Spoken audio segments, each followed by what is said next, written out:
So, good afternoon and welcome. I'm Andrew Herbert, Chairman of Trustees for the National Museum of Computing, and it's my pleasure this afternoon to lead the celebration of awarding Honorary Fellowships to Eben and Liz Upton. Eben is the inventor of the Raspberry Pi and co-founder.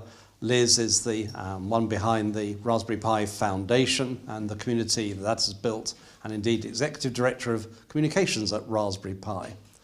The purpose of National Museum of Computing Honorary Fellowships is to recognise outstanding contributions towards the history and ongoing development of computing. In this context, that the Raspberry Pi is very much about the ongoing development of the machine and of computing. And I'll perhaps say some more about that in a few moments' time. So let me introduce the fellowship programme first of all. The mission we set ourselves as a museum is to bring to life the history and ongoing development of computing for inspiration, research, learning and enjoyment for the benefit of general and specialist publics of all ages. So we try and make the museum interesting for those who know nothing about computing, and pride ourselves on if anyone turns up who's an expert on computing and keeps asking questions, we can usually keep going all the way down. And it is, of course, turtles all the way down. So the honorary programme is part of supporting that mission by recognising outstanding individuals who have made a significant and lasting contribution. Those contributions can take a number of different forms, including but not necessarily limited to advancing the science, technology and practice of computing. That's certainly a tick for today. Advanced public knowledge and understanding of the history, culture, science, technology and practice of computing. That's certainly a big tick for today. Advancing the diffusion of knowledge of computing through education and writing. I think that gets another tick. Advancing the standard of the National Museum of Computing in the wider world. Developing and promoting fruitful relationships between the museum and other organisations. Well, there's a tick there too, if only because about half an hour ago, Eben promised me 500 valve sockets for EDSAC. There's actually a little story there. So as well as being chairman of trustees, I'm also project managing the EDSAC replica project. While we've been able to obtain all the valves that EDSAC needs on the essentially the surplus marketplace, it's all new old stock. They're unused valves, but they're in boxes dating back to 1940s and 1950s. What we couldn't find were the valve bases. No one kept those. In the days when people were scrapping their valve electronics, the valves are valuable and they cost at least 1 6p each, so there was money in them, their valves.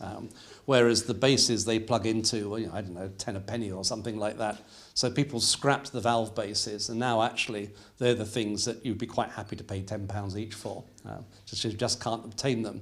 So given the resources the museum and the project has, we went and got a batch of the one type which we use a large number called B7Gs, which are just made of unobtainium as far as we can see. We got some made in China, and you pay peanuts and you get monkeys, unfortunately.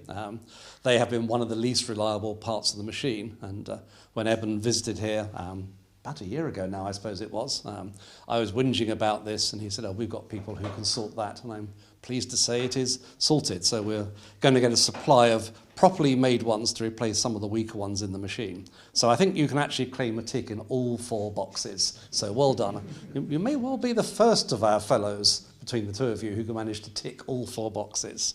So that's very good. Just to say a word about some of our previous honorary fellows to set the context. The first awards went to Margaret and Anthony, or Tony Sale, who were founders of the museum. Tony was behind the reconstruction of Colossus, which was the project that really defined this as a museum that builds things as well as shows things. And that's an important part of our ethos. Margaret, his wife, was a mainstay of making the museum tick operationally for many, many years. And so we wanted to celebrate them. They were pivotal in the 1962 campaign to save Bletchley Park and for a computing museum to be part of what exists on Bletchley Park. So that's fantastic. Last year, the award went to Rory Callan-Jones, the former BBC technology correspondent, who I saw in the room a second ago. There he is, thank you.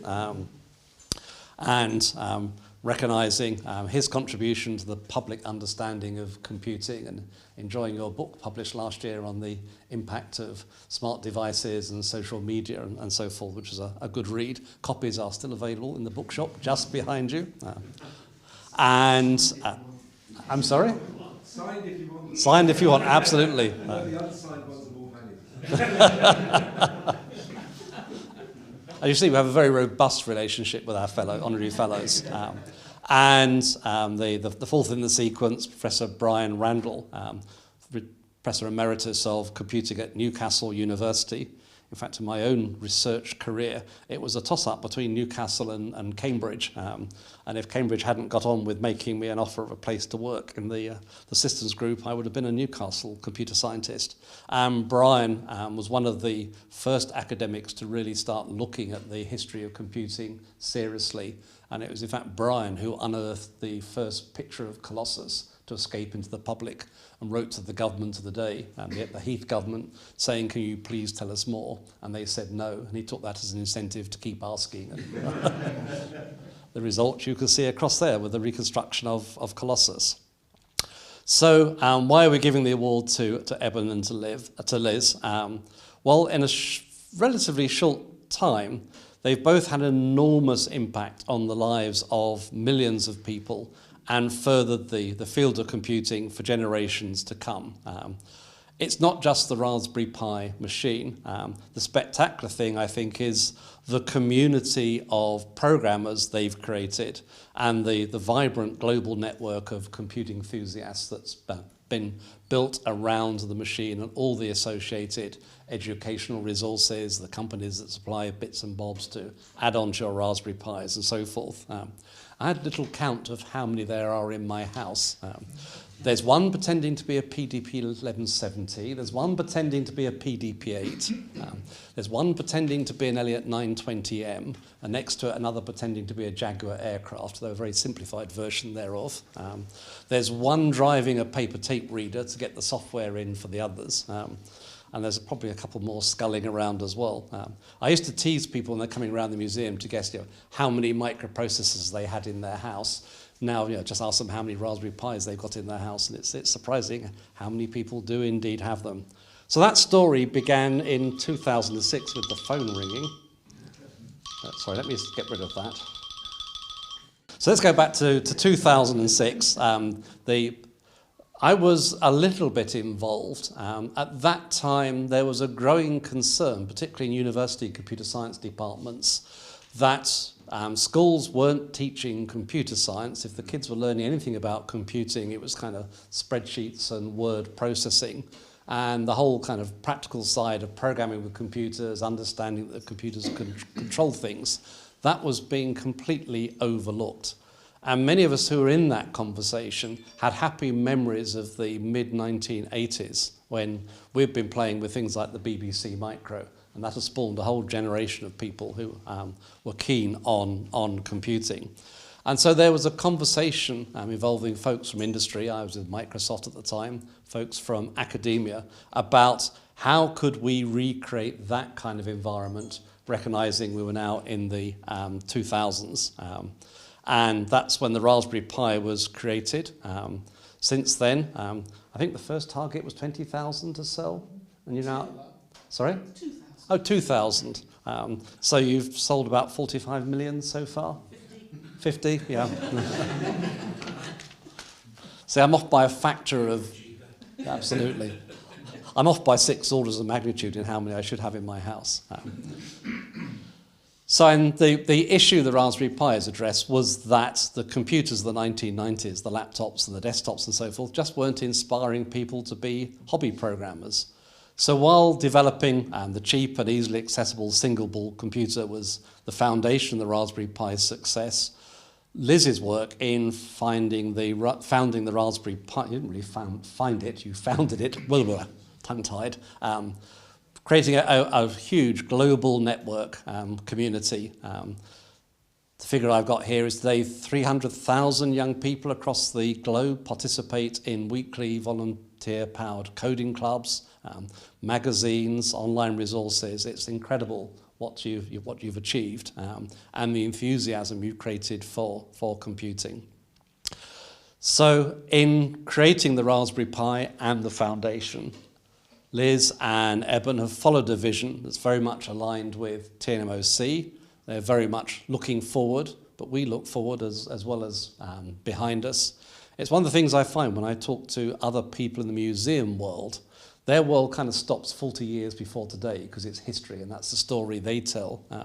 We're talking about what our future exhibits might be and how do we tell the stories about things that are happening now that the public should be concerned about, like AI and responsibility and so forth. What is cloud computing? How do you display that? Do we have a room with a cloud in it? So for us, it's an ever-unfolding story, and it's a story where we also have things to say about what's coming as well as what's happened. And so very much you fit in there. So that vision to bring to life the history and ongoing development of computing for inspiration, research, learning and enjoyment for the benefit of general and specialist publics for all ages. I think we completely share that ambition. So that's why you're here. My next task is to present an award to you, and that's a challenge because I have a microphone in one hand, so I'll put that down. If you'd like to come up.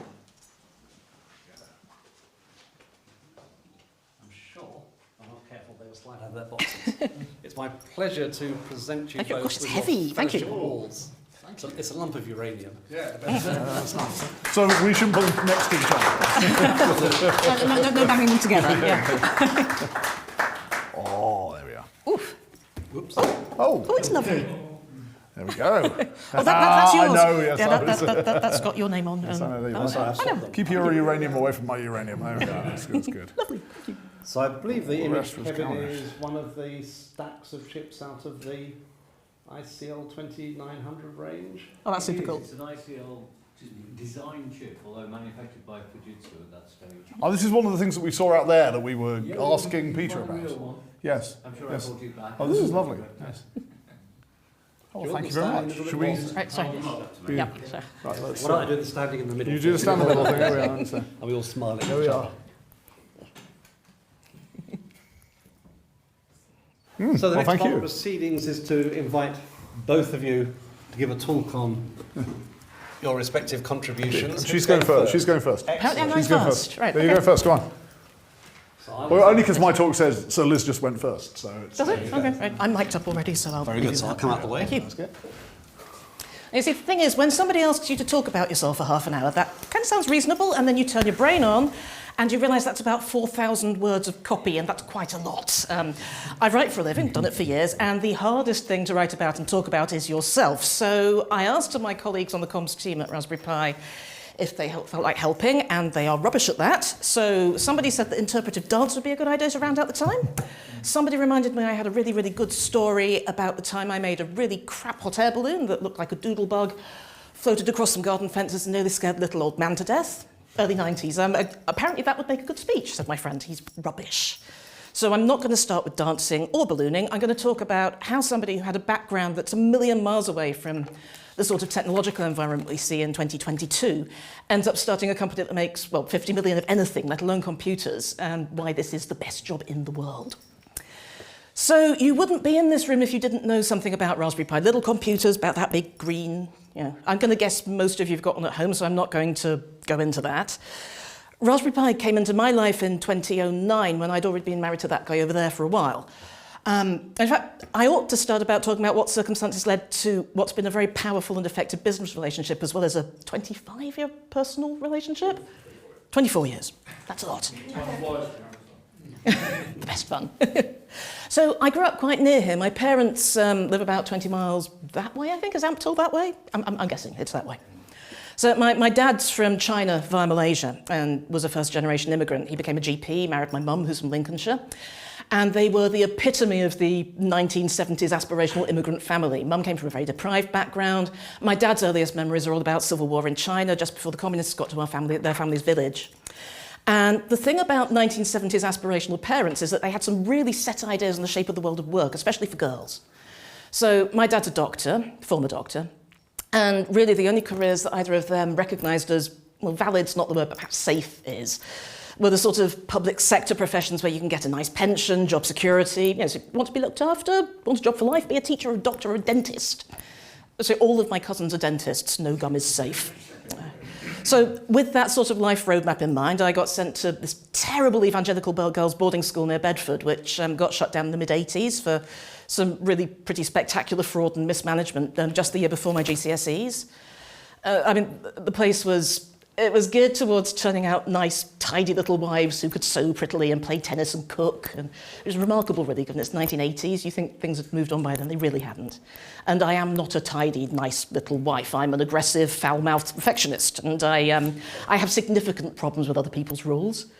So that place really ought to have doomed me as far as any sort of career in technology went. And there was one science on the syllabus. I skipped maths because I had a teacher who used to call me the half-caste. She made jokes about the shape of my eyes, what colour yellow people go when they blush.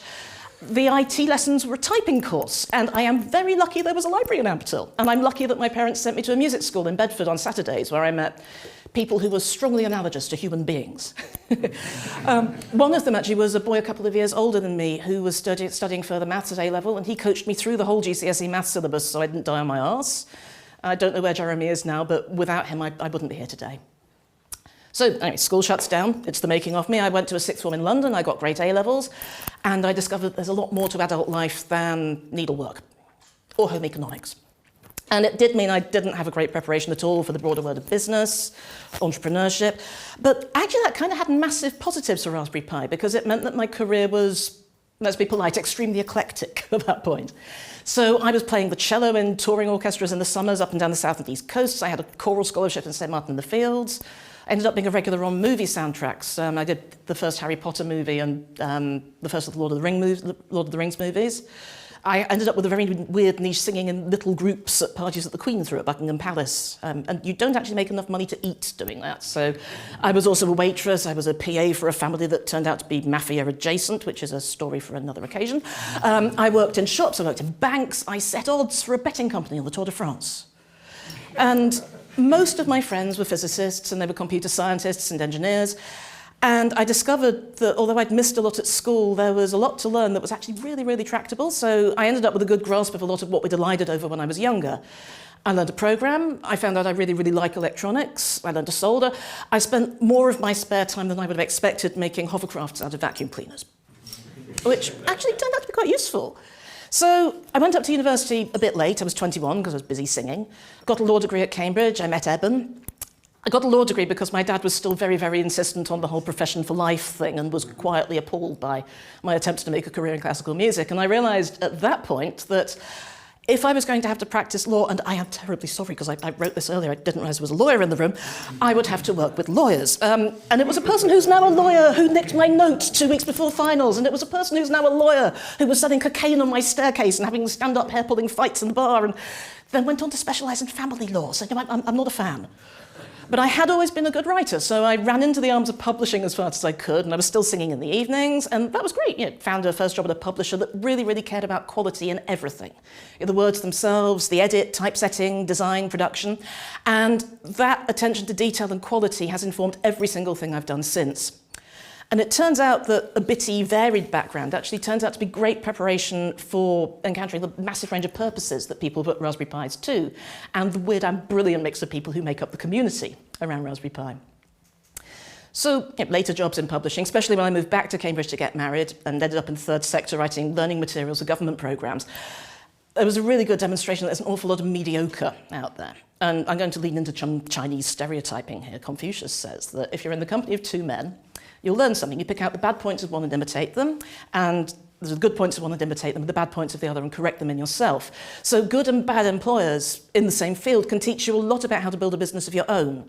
So it's always very worth paying attention to the bad as well as the good. And there is a ton of difference between hacking out crap for mediocre enterprises whose only real focus is the bottom line, which is what I've done, and it was soul-witheringly awful, and writing words that make people feel and think thoughts about things that are excellent and that you care about. So I developed a freelance sideline pretty early on. I was writing about things I was really into, some electronics, food, travel, perfumery. I ended up working for people like National Geographic, Channel 4, Penguin, and eventually I was able to leave the really mediocre job and do my own thing full time, which was a massive contrast. Huge autonomy, lots of free cosmetics and travel and food. I had a food blog. It was a time when not everybody and their mother had a food blog. But it was one of the top 2 in the UK, and that meant that as well as working with press, I think The Guardian's actually still got my roast pork crackling method as the best of all time up there. I was very, very steeped in early social media, very early Twitter. I was dealing with a ridiculously lively blog comments section, back when blog comments were a thing, and cultivating an online audience that was a genuine human community. And I've still got a lot of friends actually from that period I met just because they liked what I was writing. So trundling along doing this, and then in early 2011, Eben over here, who had been building a festival of dip chips and breadboard in our living room for a couple of years, asked if I was interested in making this idea we'd been talking about for little computer charity work online. So, I'd do a bit of press and PR, I'd try to build a community, and I really thought we had something with Raspberry Pi. So I said, I'll come on for 6 months, and then I'll hand on to somebody else, somebody a bit more professional, and I can get back to having people fly me around the world to write about hotels and lunch. From what I can make out, 6 months has now turned into 12 years, and nobody is offering to buy me lunch. That's a hint. So I'm not sure that any of this, building this massive mad community and leading people to a place where they can get excited about this thing like I do, communicating about computer science in a way that's not going to alienate people, would have been possible for anybody else. This is my story. It's his story. This is what we did together. And I can tell this story authentically and honestly, and I hope in a way that makes you want to keep listening. Because nobody else, not even the best paid PRs in the world, can tell your story as well as you can. So how do you start from nothing and then build a community of people around the world with this sort of reach? Now, some of you are old hands, and you'll remember where we were when we started talking about what we were doing on the website back in the old days. So right at the beginning, it was really just a blog and a forum. Remember those? We still have one. Ours is going strong. It's a strange outlier. There really aren't many out there anymore. We've got, I think, something like 2,000 posts on the forum at the moment, Toby, is that right? And it's by far your best bet for support if you're working with a Raspberry Pi. So we got lucky. I'd been a volunteer mod on message boards through the 90s and 2000s. I had my own website I built a community around. I already had a very developed philosophy of how you moderate an online community. And it's the same philosophy we have today at Raspberry Pi. If you don't say it to somebody, if we're sitting around my kitchen table, you don't get to say it on any online platform I look after or the people I manage look after. And we have a really particular approach to low-level bullshit. A lot of our earliest employees at Raspberry Pi were former teachers, and their approach to repeated low-level disruption in the classroom was really helpful in figuring out how to handle trolls. It's not just the bad ones. It's the just asking a question people who are engineering questions to make people fight, or the people who are in there just to be subtly undermining of newcomers to make themselves feel better. So we don't shy away from plonking evildoers, and we do the same for low-level disruptors and concerned trolls who can be really, really damaging to a community. You can't let those people in. And it's a really different environment from the sort of thing that we see on platforms like Twitter today, where there's a real free-for-all. I could give a whole different talk right now about Twitter and what's going on there. But I'm proud of what we're doing. It makes our online spaces nice places to be, where you can hang out with an affinity group and you can feel good while you share knowledge and expand your horizons. More people come in as a result. The community grows and grows. We're really proud of it. So I could talk with our audience in 2011 about things that we just can't go into the same sort of level of detail about now. In particular, back then, we were able to go into massive detail about development and manufacture, which we can't do now because of commercial sensitivities. Those things are really, really easy to talk about when you don't have a product yet, but gradually we had to pivot from talking about what we were doing in 2011 and 2012 to what the community was doing. And that's still the stuff that we work really, really hard to amplify on our own channels and when we talk to press. And this community does batshit things, which to me were unimaginable. We've got an ML cucumber grading machine in Japan. There are people who are doing kinds of weird Raspberry Pi things with chicken husbandry at the moment. There were people detecting landmines with spinach and carbon nanotubes and lasers. And there was a time when I thought we'd sell 2,000 of these and be pleased with the result, and laser spinach was not on my radar. So it happens that one of my great personality failings is I am extremely online, and you can't drive this stuff through online collections, although you've got to go out there and meet people. So for the first several years, when Raspberry Pi was a brand new thing and a brand new category of computing, we had to put in a lot of physical legwork. And so I was at Raspberry Jams. Lots of open source events, hack spaces, somewhere like this every weekend pretty much. And Eben and I used to do tours of maker sheds in the US, Europe. We were in Taiwan, China, Japan. I mean, lots of great road trips. I recommend it. But those were the events that cemented relationships with a lot of the really cornerstone people in the Raspberry Pi community. The people we were able to make friends with and bring inside the tent a little bit. I'm in New York next month, actually, for some meetings, and I'm going to be hanging out there with friends I made, I think, 12 years ago at our first ever Maker Fair, when we were demoing pre-production alpha boards. And it's a wonderful side effect of those long trips before we had kids, because now pretty much anywhere I go, I've got Raspberry Pi friends I can hang out with. And so many of those relationships are not really business relationships anymore, they're friendships. We get really, really lucky with the people we get to work with. And we're lucky that Eben and I have the sort of partnership where we can be married and bring up kids and work together and everything just works. And there's a few reasons that's the case. I think our functions inside the business are very, very different, so we don't tend to second guess each other. And we're both giant business nerds as well as being the more traditional kind of nerd. So although we don't leave work at the office, I mean, we're always talking about something to do about Raspberry Pi until we turn in for the night. We get a massive amount out of having this big, complicated toy to play with. So finding the right people to work with on a big, fascinating, complicated thing can be really tough, and we put a massive amount of work into that. And my immediate colleagues, that guy included, are the absolute best thing about my job. So we only hire people who are brilliant at what they do and who have the same sort of focus and passion and punctilious approach to their work that we do. So culturally speaking, we're a very, very tight team. I hate the whole "we're a family" thing that some businesses do. We're not, it's people's place of work, but I do know we're very, very good friends. And my colleagues in comms at Raspberry Pi are some of the best people I know. I have to say that because one of them's sitting there. But these are the people I choose to spend my free time and my time away from my kids with, and I think that's pretty much anything you could ask for in a group of friends and colleagues. So thank you. So things are really different at Raspberry Pi now. The startup days were insane, and they were insanely rewarding. I've had 2 kids since then. I don't think I'd be able to reproduce what we did back then now. You don't have enough days enough hours in the day when you've got a family. So we went from 2 of us working at the kitchen table. I have horrible memories of the paper cuts from stuffing envelopes with thousands and thousands of promotional stickers that we used to raise funds for our first production run, to a small office, to a medium-sized office, and we're now in 2 large buildings in Cambridge. So I think I mentioned we thought we'd sell about 2,000. We're over 50 million now, and there is no sign of that curve slowing. Raspberry Pi is the best-selling computer Britain's ever produced, and I'm insanely proud of that. And there are now about 150 of us at Raspberry Pi Limited alone. Over at the Foundation, which is the charitable side, there's about the same number, and that's where all of our profits go still. That's how we decided to set the thing up. So all of the profits from Raspberry Pi still go into funding teacher training in computer science, code clubs, kids programs, lots more besides. And we're opening up new markets. We spent a lot of this year organising a new reseller network in sub-Saharan Africa, and we're starting to build product there too. And there are 12 of us now in the communications function, I think. Count, Toby. 12. 12, okay. Still growing. And we've got so much more scope now to bring people into this community. We've got the website, the magazines, so many events, and everything's opened up again. And it is still every bit as exciting doing that as it was when it was only me. So this was long, and I don't think anybody in any audience ever has said the talk was too short, so I'll shut up now. But thank you for coming. I mean, it really, really means a lot to be given this fellowship. It's a very real honour. And it's even better to see so many familiar faces here today. I'm incredibly touched, so thank you. And without the people here, we wouldn't be doing what we're doing now, and we certainly wouldn't be here today, so thank you very much.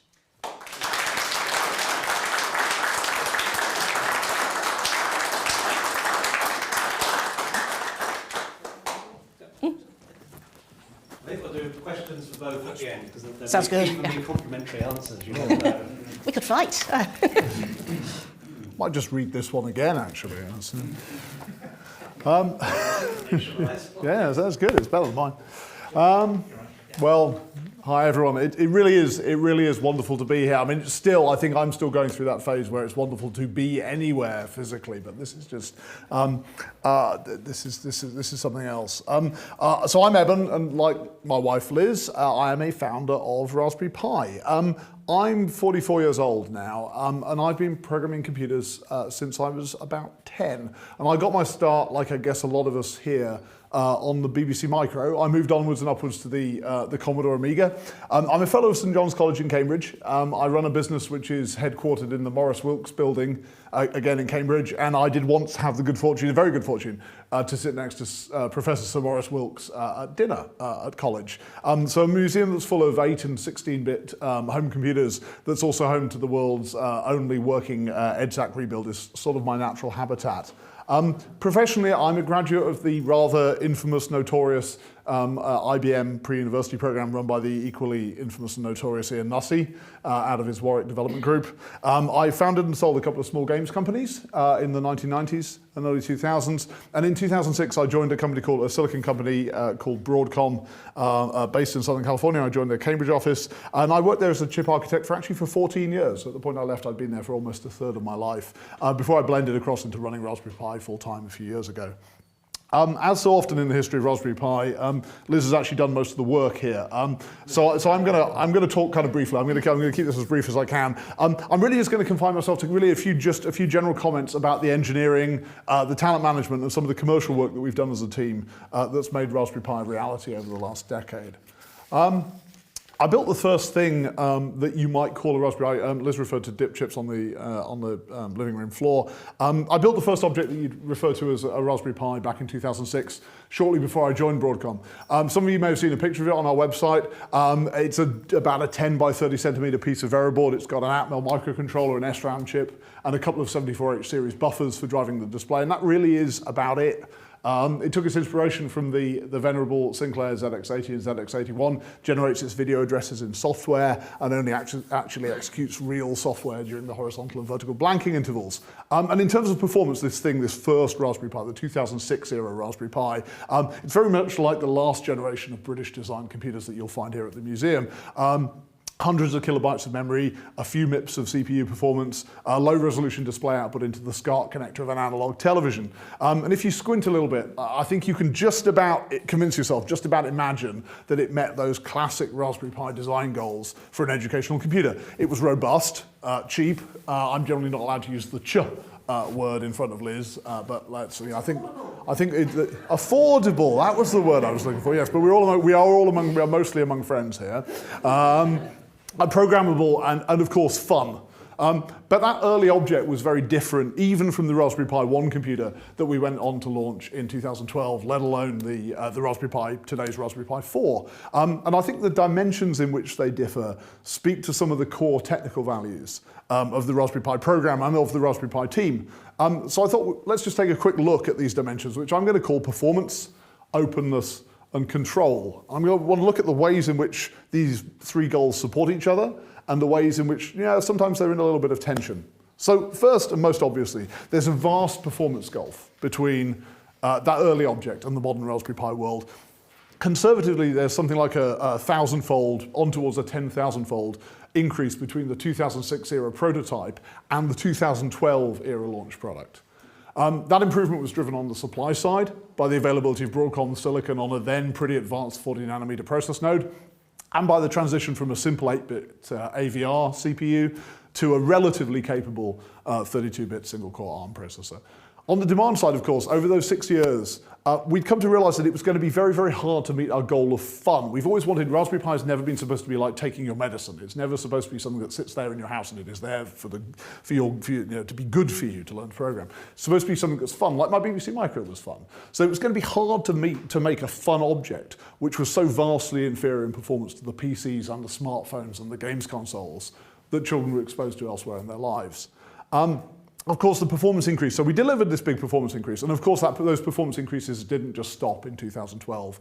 We had 3 successive generations of 40-nanometer silicon that gave us Raspberry Pi 2 in 2015, Raspberry Pi 3 in 2016, and Raspberry Pi 3 Plus in 2018. We replaced our 32-bit single-core processor with a 64-bit quad-core one. And all of those things stacked up together gave us something like a further factor of 15 performance increase over Raspberry Pi 1. We moved to 28 nanometers that's the only, our first and so far only process node transition for Raspberry Pi 4 in 2019, and that brought us about another factor of 3. So we're something like 40 to 50 times as powerful now as we were back in 2012. And that gave us a platform that for the first time really delivered on that aspiration, that promise we'd made that we were going to deliver a modern PC-like user experience from $35. So why is performance and, of course, price performance so important to us? Well, for one thing, it keeps us ahead of the endless stream of Raspberry Pi killer boards that emerge from China.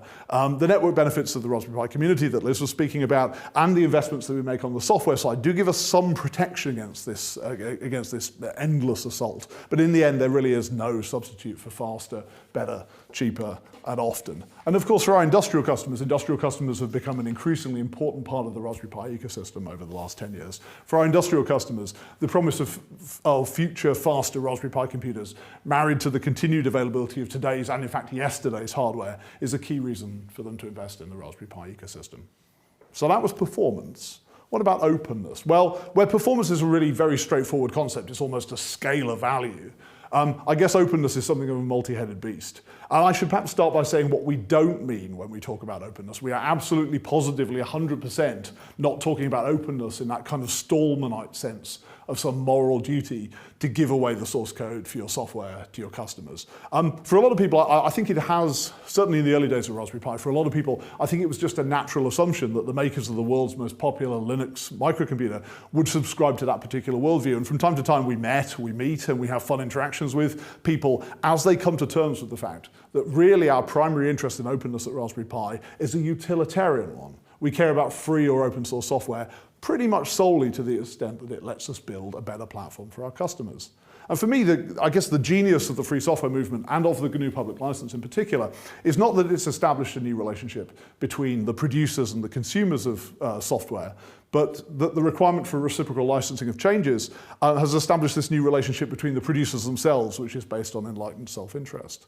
The accumulated value in a large project like the Linux kernel is so substantial that a vendor is far better served by bending the knee and releasing their patches than they would be in trying to build some equivalent system from scratch. I think if you just look at the effort, the vast efforts that Microsoft wastes these days in maintaining the basically non-differentiating legacy Windows executive, I think that probably tells that story. So we use a lot of GPL licensed software. We contribute our changes back, which we're legally required to do. And by doing this, we're taking advantage of the vast body of other people's work that's gone into these projects. If you look back at that 2006 era Raspberry Pi, or if you look at the now long-lost 2008 era Boots to Python version of Raspberry Pi, which actually is the thing that gave us our name, it's the thing that gives us the Pi in the name Raspberry Pi. Every single line of code on those platforms was written by us. We were rolling our own display drivers, our own keyboard drivers, our own text editor. I wrote my own text editor in Python. But by embracing the ARM architecture and the Debian software stack, we've been able to spend a lot less of our limited resources on this kind of exercise in pushing water uphill. But we go further than that. Even when we're using non-GPL licensed open source software, we still tend to contribute our changes back. And why is that? Well, it's because when we ship closed source software, we make ourselves the bottleneck for bug fixes and improvements to our system. And we close off that opportunity for other people to move our platform forward entirely under their own power. I think you can see this growing and pragmatic bias against closed source software best in the evolution of the Raspberry Pi multimedia stack. Over the years, Mesa has replaced Broadcom's proprietary OpenGL drivers, which I wrote. KMS and DRM have replaced the proprietary DiskmanX API for display output. And we've made enormous investments in the open source libcamera system as a way of driving our image sensor pipeline. Looking forward to 5 years, I do now, for the first time, foresee a future in which almost all of our software platform is open. And in fact, that future has already arrived for the small Raspberry Pi, for Raspberry Pi Pico, built on our own RP2040 microcontroller. I guess there's a kind of natural tension between openness and performance. I think if you were to go through there and you were to sit down in front of one of the 8-bit microcomputers, and you would play with it, undoubtedly the experience would be more primitive than you'd get from a Raspberry Pi or from some other modern PC. But the difference, I think, would be smaller than you might reasonably expect, given that you're looking at something somewhere between a 4 and 5 order of magnitude difference in underlying performance. We all know that a significant fraction of the uplift that's been delivered to us by Moore's law over the last few decades has been spent by software engineers in the form of lower levels of optimization. And I think for some reason the incentives on developers of open source software in particular seem not to encourage aggressive optimization. But there's also a powerful sense in which openness contributes to performance. Not only does it provide us and our customers with the access, with the source code level access required to implement optimizations, but the time and money that we save by not constantly reinventing the wheel can be invested directly in these optimizations. And finally, we come to control. Fire a drink of water. What do I mean by control? Specifically, control over the silicon elements of the Raspberry Pi platform. This is probably the biggest story, the biggest arc of change in the Raspberry Pi world. The 2006 Raspberry Pi was constructed entirely from what I would now call merchant silicon. These are components that I could go to Farnell and buy, things that I could buy in the open market. But every production model of Raspberry Pi, from Raspberry Pi 1 onwards, has contained at least one component which was designed specifically for our own needs. Now, obviously, each Broadcom SoC from 2835 onwards was at least partly designed with our needs in mind. But by the time we reached Raspberry Pi 3B Plus in 2018, every major silicon component on the board, apart from the wireless modem, so that's the 2837 SoC, the I/O controller, the power management IC, and the SD-RAM, all of those parts, all of those packages were in some way custom to us. Now, we took a little bit of a step back in that way, in that dimension in 2019 with Raspberry Pi 4. We use a standard I/O controller and standard SD-RAM, but by that point, we got to the stage where we were beginning to develop our own silicon IP, in the case of Raspberry Pi 4, the video decoder, which we then licensed into Broadcom for incorporation into the 2711 SoC. And this trend towards autarky reached its logical conclusion in last year's Raspberry Pi Pico, which is powered by the RP2040 microcontroller, which we developed entirely in-house at Raspberry Pi. And this growing degree of control over the silicon platform, well, it supports both the price performance and the openness goals. After a decade of selling Raspberry Pi products, we believe that we understand our customers' requirements better than anyone else. We're able to build, or to help our partners to build, silicon devices which very precisely meet those requirements, no more, no less. So our silicon devices, they carry no baggage. They have no unused, what we call dark silicon, circuitry which is on the chip intended for other consumers of the same chip. No spare regulators on our power management IC, no I/O interfaces on our chips beyond those that are exposed on our products. And of course, we also have the opportunity to co-optimize between the separate devices on the board and between the devices and the board itself. So if you look at the HDMI traces on a Raspberry Pi 4, or you look at Raspberry Pi Pico's incredibly simple two-layer PCB, you can clearly see how the pinout of each device mirrors the required port layout on the board. Yeah, I think the implications of control for openness are a little bit more subtle, though. Well, we can't do much about Raspberry Pi workalikes, principally low-quality Chinese products based on other SoC architectures. Preventing the proliferation of directly compatible Raspberry Pi clones has been a key to our commercial success. It's allowed us to make sustainable profits, which has funded both our engineering work and the Foundation's charitable activities. And we've been able to invest extensively in our software platform without the risk of free riders appropriating the benefits of those investments. So in the early years of the project, control over the closed source elements of the software platform was central to this strategy. So there's clearly a natural tension there with our openness goal.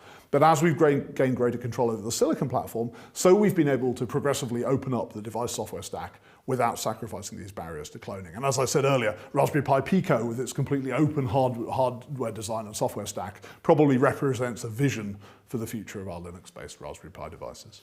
So those are the goals: performance, openness, and control. Well, what kind of team have we built to deliver these goals, and how do we go about building it?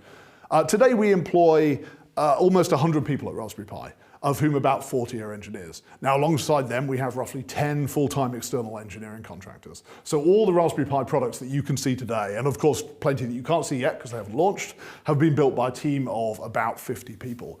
This is a really brutally intimidating group of people to manage, but it's a team that's capable of great things. And we refer to our employees as talent, not as human resources.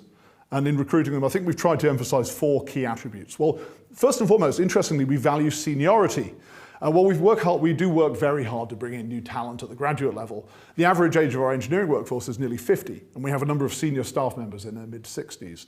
These are people who bring with them a lifetime's experience of solving engineering problems, and they understand how rare Raspberry Pi's culture is in our industry.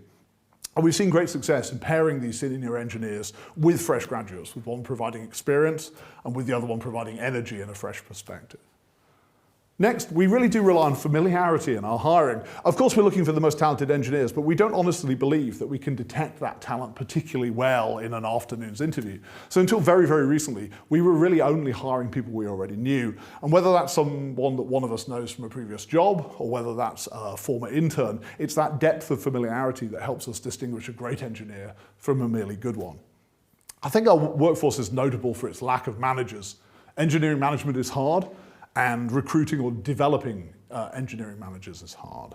And so we've tended to focus on hiring engineers who demonstrate very high levels of self-reliance and who show an ability to self-manage. All Raspberry Pi engineers are expected to own the day-to-day planning of their work, while the most senior engineers really are expected to own entire product development programs from start to end, from soup to nuts.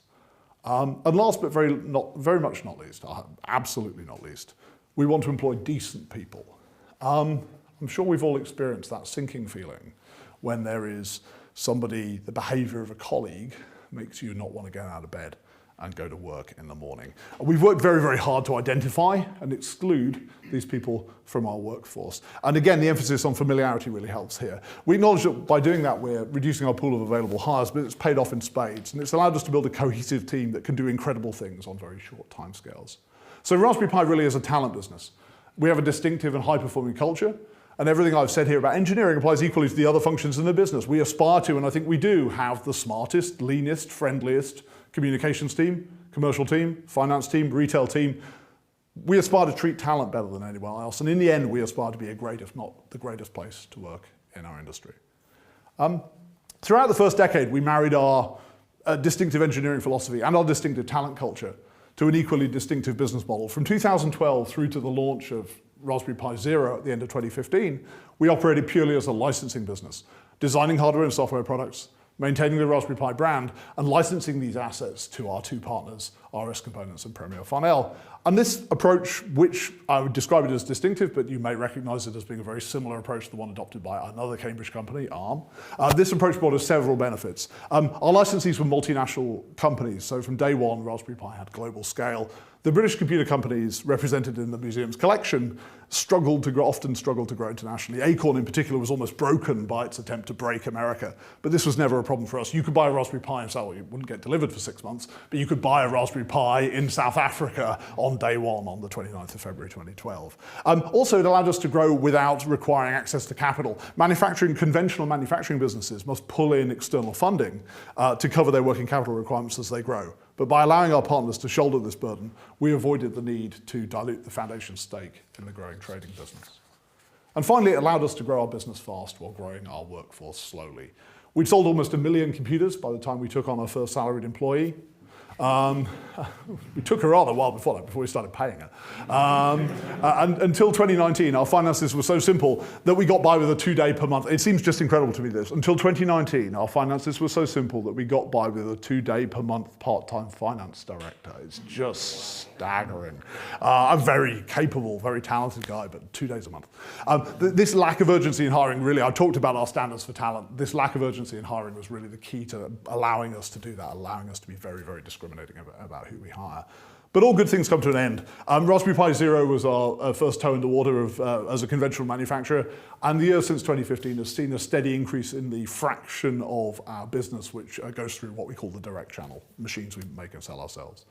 Last year we raised $45 million to cover the capital requirements of the transition to this blended model, combining direct sales with licensing. And in June this year, our licensing agreement with RS Components came to an end, leaving Premier Farnell as our sole remaining licensee. We expect to retain this blended model over the coming years, manufacturing a little over half of all Raspberry Pi boards and almost all of our accessories. And we'll continue to grow our global network of approved resellers, carrying on our mission to bring Raspberry Pi products to anyone, anywhere, anytime. And so to the future. We're a little over a decade into the Raspberry Pi journey, so what do we think will change and what will stay the same between now and 2032? Well, when she tells the Raspberry Pi story, Liz often, although she did not today, Liz often invokes the notion, which was borrowed from the 1960s counterculture magazine, The Whole Earth Catalogue, of access to tools. The idea that alongside our core educational mission, we do good in the world simply by providing people with access to the single most powerful tool ever created by humankind, the general purpose computer. And the explosion of creativity and commerce that has surrounded and continues to surround Raspberry Pi is testament to the awesome power of that tool, and yet we're keenly aware that its existence is in some respects a historical accident and one that has no God-given right to continue.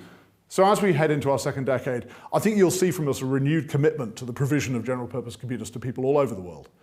And you'll see us build new technical and commercial capabilities, allowing us to hit new price points, reach new levels of performance, and deliver new form factors. Raspberry Pi 400, our PC and a keyboard, and the Raspberry Pi 2040 microcontroller are just the first steps down what's going to be a pretty long road. And of course, we're going to keep trying to win.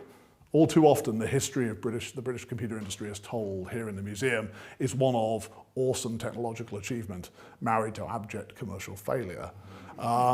This is the country of Babbage and of Turing and of Wilkes, and it has generated a bare handful of globally relevant technology companies. With Raspberry Pi, I believe we do have an opportunity to create such a company, and in the process to endow the foundation, our shareholder, with the resources it needs to bring about lasting global change in computing education. And above all, I'm going to keep working with Liz.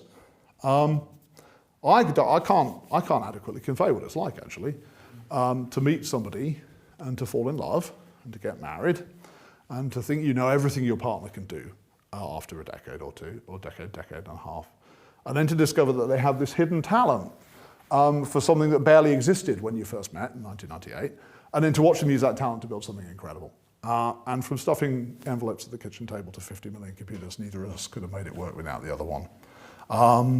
Raspberry Pi is a family, actually. We're going to keep growing our family, and we're going to keep finding amazing new things for our family to do together. The first 10 years of Raspberry Pi have been brilliant, and I will assure you that we are really not done yet. Thank you.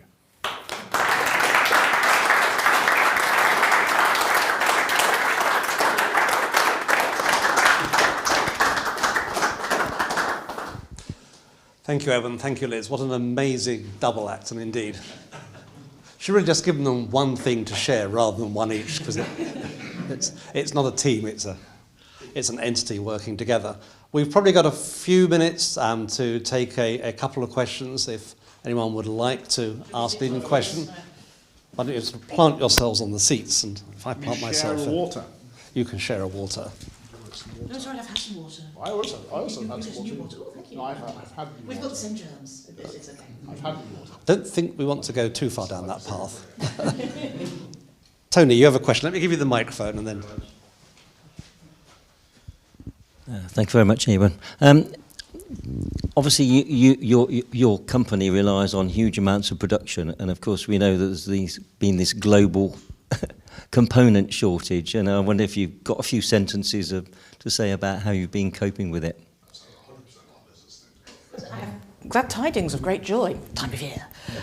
So we are gradually coming out of it at the moment. Allocations are looking a lot friendlier. I think that certainly by next summer we'll be in as good a place as we were pre-pandemic. I think if you were to keep watching things like our Pi locator, you will notice more and more Raspberry Pis of different kinds coming available over the next couple of months. Start your Christmas shopping in maybe about 2 weeks' time. Yeah, 2 weeks' time. 23rd of December. But there's going to be stuff available, and increasingly so. So we've got through it, I think. I don't think it's too early to say that. And next year's going to be looking a lot brighter. I can quantify some of this if you like. So in terms of pipeline, the first quarter of next year looks like another fairly, it's not nothing, but it's not what we'd hoped for. There is stuff. Yeah, there's, when I say it's not nothing, it's like it's a 7-figure number. So it's it's over 1 million chips, but it's still not what we'd hoped for. Raspberry Pi's characteristic scale before the shortage was about 7 million units a year, so we're getting on for 2 million units a quarter. So a little over 1 million units in the first quarter. Second quarter is basically a classic pre-pandemic quarter, very nearly 2 million chips. Allows us to keep up, but of course doesn't allow us to catch up.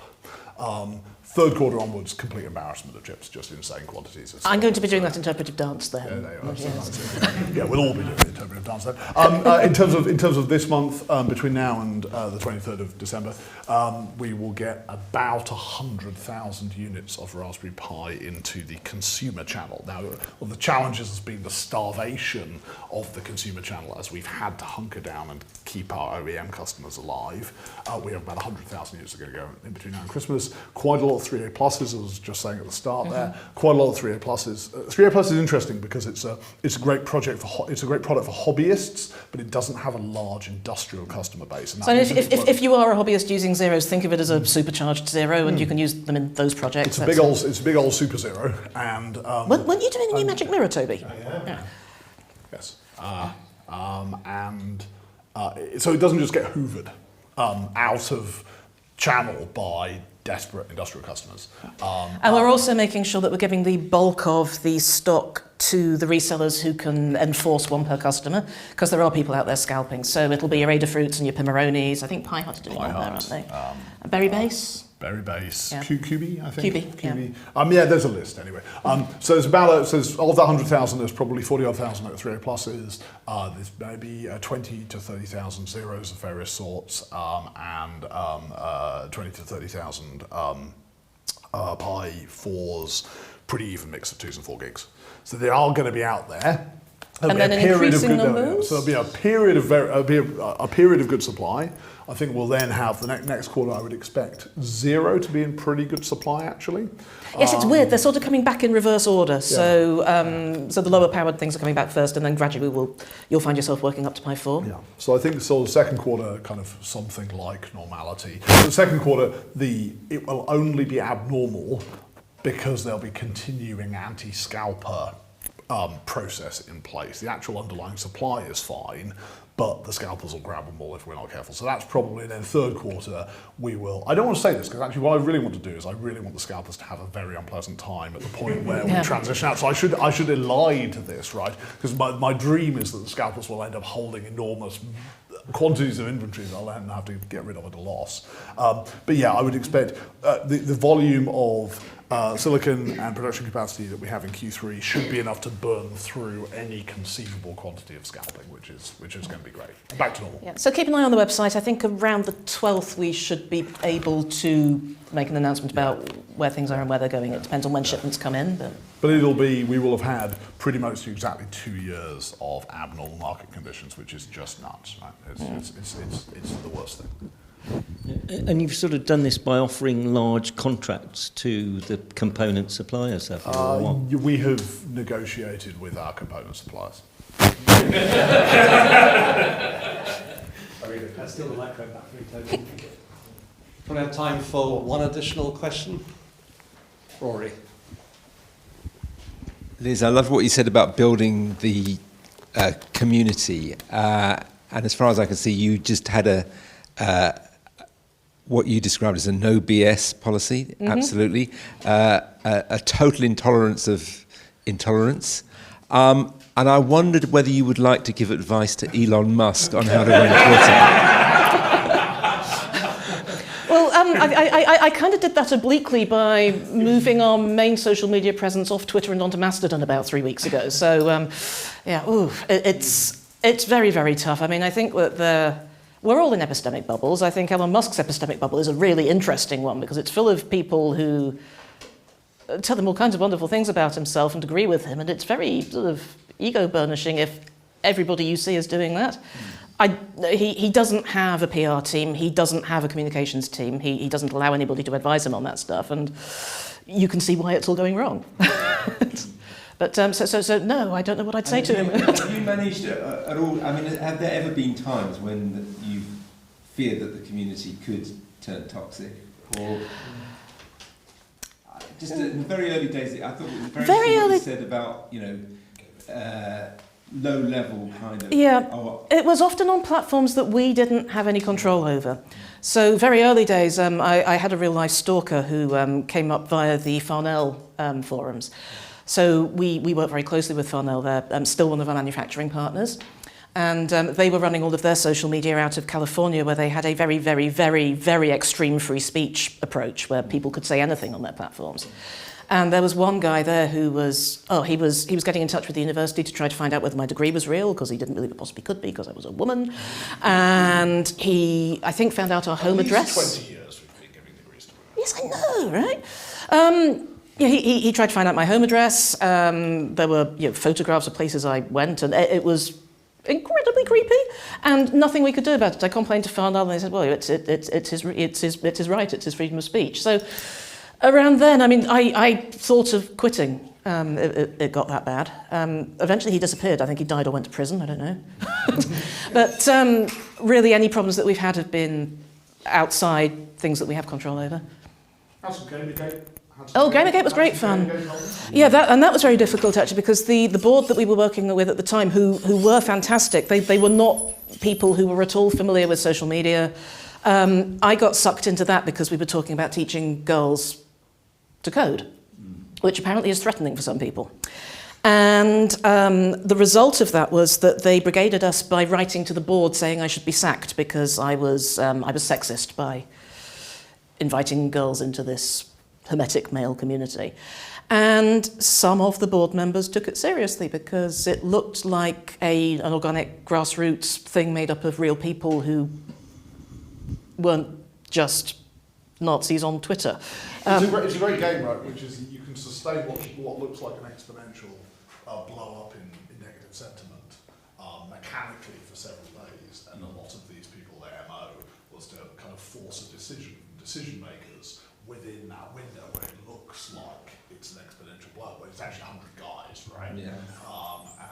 But unfortunately, we did manage to explain to them in the end, but it was a very hairy week, wasn't it? Yeah. It was, yeah. Yeah, I was interested. I read something the other week that talked about like when you're sort of firing all the moderators on Twitter, saying that is the product. The social media companies, moderation is the product. Is the product. Yeah. And if you don't moderate, you don't have a product. Yeah. And I think that was probably Which you're seeing in the Exodus. In Liz's work. Well, it came to that very, very early.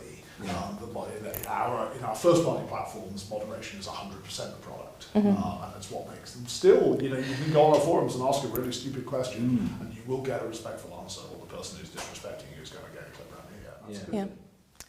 But we are very fortunate in being a British company. I think that if you are an American organisation, even though the whole free speech really should only be for the government, there's a horrible illusion in the States of companies having to allow the same level of free speech as the government ought to.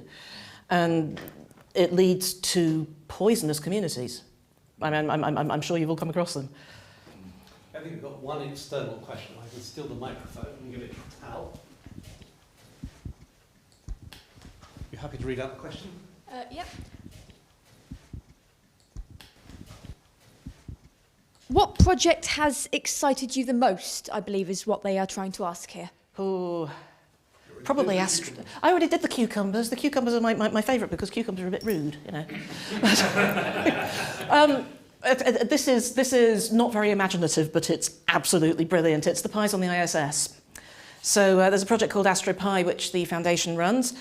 Kids from all over Europe work with ESA to send code to the International Space Station, which they get to run with astronauts. They can run experiments up there. We've had some who've been looking at chlorophyll levels using a Raspberry Pi and a Raspberry Pi camera on the space station in rainforests, trying to calculate how healthy those environments are. There was a lovely one called Sweaty Astronaut, where they used a humidity sensor to see how close the astronauts were to the Pi. But there are tens, hundreds of thousands of kids taking part in that, and I'm actually going to go and talk to NASA in February about running something similar with them, because we've got a lot of American kids who would like to take part and can't because they're not in Europe. I sort of similar, a very similar answer to me. I also am excited about Raspberry Pis on the International Space Station, but I'm excited about the ones that are not our Raspberry Pis. At any given time, there are certainly many, maybe as many as 10 Raspberry Pis on the ISS as payload controllers for other people's payloads, and often we don't ever find out that they've been there, or we only find out about them when they get downmasked. AstroPi was so useful for that, though, because it meant that all the hardware got flight tested. We were able to design an aerospace aluminium case with fins. Actually, that's interesting. interesting because in zero gravity, you can't radiate heat properly, so you need something that's actually going to physically conduct the heat, to aluminium fins, out away from the device. Or you have to blow air over it. It's much more complicated than you'd think, actually getting something up there. So it's just a sort of a little bit like the cucumber sorter. It's kind of a toy. The ubiquitous presence of Raspberry Pis on the ISS is kind of a toy model or a scale model of the way in which Raspberry Pis, you see them around the museum here and obviously in your house, that Raspberry Pis have ended up being used for all sorts of stuff because they are general purpose computers and they are the most powerful tool ever created by humankind. Not specifically the Raspberry Pi, but general purpose computers. And that's kind of wonderful, and that's how we sold 50 million computers, right? Because we didn't sell 50 million computers by having an idea for what they were going to be used for and selling them into that market. We sold 50 million computers by making a general purpose tool, and the ISS one is just a nice scale model. As is the laser spinach, but Yes. yeah.